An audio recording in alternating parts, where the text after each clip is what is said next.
Dans cette vidéo, nous voyons comment suivre le défilement d'une page web, c'est-à-dire lorsque les visiteurs accèdent à notre site et font défiler la page avec la barre de défilement ici, comme nous pouvons le voir par exemple pendant qu'ils lisent le contenu de notre page. C'est très important à des fins de marketing car cela nous permet de comprendre si ceux que nous attirons sur le site sont réellement intéressés par ce que nous proposons. Dans ce tutoriel, nous avons un site web construit sur Framework 360.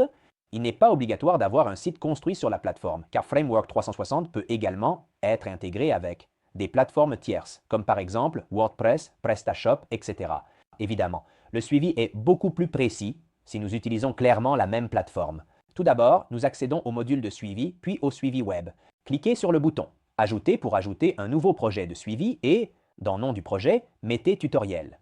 Par exemple, nous pouvons insérer le nom du site que nous voulons suivre. Comme nous pouvons le voir à droite, il est écrit « Domaines activés ». Nous laissons utiliser sur Tutoriel parce que c'est clairement le site que nous voulons suivre, mais il est déjà construit sur la plateforme, donc il le reconnaît déjà, ou nous devrions insérer, si le site est externe, un domaine à activer. Dans ce cas, nous laissons utiliser sur Tutoriel. Comme nous l'avons vu dans d'autres tutoriels vidéo, ce module permet de suivre un grand nombre d'actions que nous allons maintenant voir et d'envoyer clairement les événements également à Facebook Pixel, à Google Analytics, Google Ads, Tag Manager et bien d'autres. Nous voyons Microsoft Ads, même TikTok, etc., LinkedIn. Nous enregistrons notre projet de suivi. Comme nous pouvons le voir, deux onglets appelés Objectifs et Statistiques s'ouvriront. Parmi les objectifs, nous trouverons justement toutes les actions de suivi que la plateforme met à notre disposition. Il y en a vraiment beaucoup et dans ce tutoriel, nous voyons justement le défilement de la page. Dans le troisième onglet, nous trouverons justement les statistiques de suivi lorsque les événements que nous suivons se produisent clairement. Nous allons dans Objectifs et sélectionnons Défilement de la page. Nous l'activons, puis nous descendons et ici, Framework 360 nous ouvrira une section qui nous demande quel pourcentage minimal de défilement doit se produire pour être suivi. Par exemple, nous pouvons entrer 50%. Donc, lorsque la page sera défilée d'au moins 50%, alors Framework 360 prendra l'action de suivi. Ici, nous pouvons décider de suivre une seule fois par session, c'est-à-dire chaque fois qu'un visiteur arrive et peut-être change de page. Si la page est défilée au moins une fois de plus de 50%, le suivi sera pris, mais seulement une fois. Donc, si le visiteur visite plusieurs pages et fait défiler d'autres pages, le suivi a déjà eu lieu. Dans ce cas, nous laissons vide car nous voulons en envoyer plus d'un pour chaque page visitée. Comme nous pouvons le voir ici, il y aura le suivi des tiers qui permettra d'envoyer l'événement, non seulement sur Framework 360, mais aussi sur des plateformes comme Facebook Pixel, Google Analytics et autres. Dans ce cas, nous écrivons justement Scroll Page 50.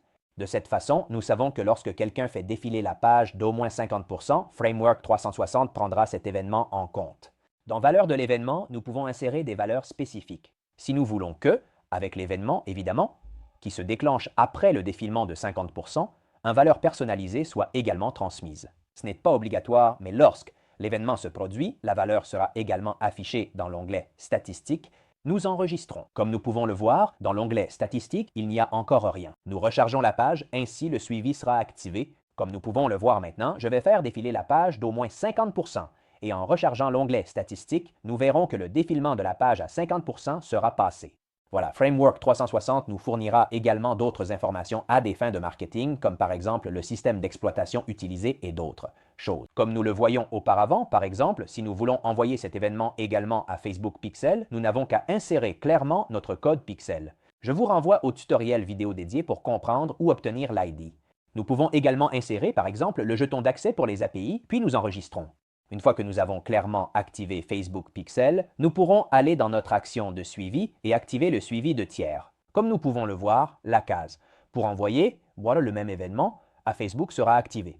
Ici, nous pourrions l'appeler par exemple Scroll 50 comme événement personnalisé, puis enregistrer. À ce stade, en rechargeant la page et en faisant défiler la page toujours à 50%, nous voyons qu'un nouvel événement sera pris en rechargeant également ici les statistiques et en plus de le prendre Framework 360, il l'aura également envoyé à Facebook sous le nom Scroll 50.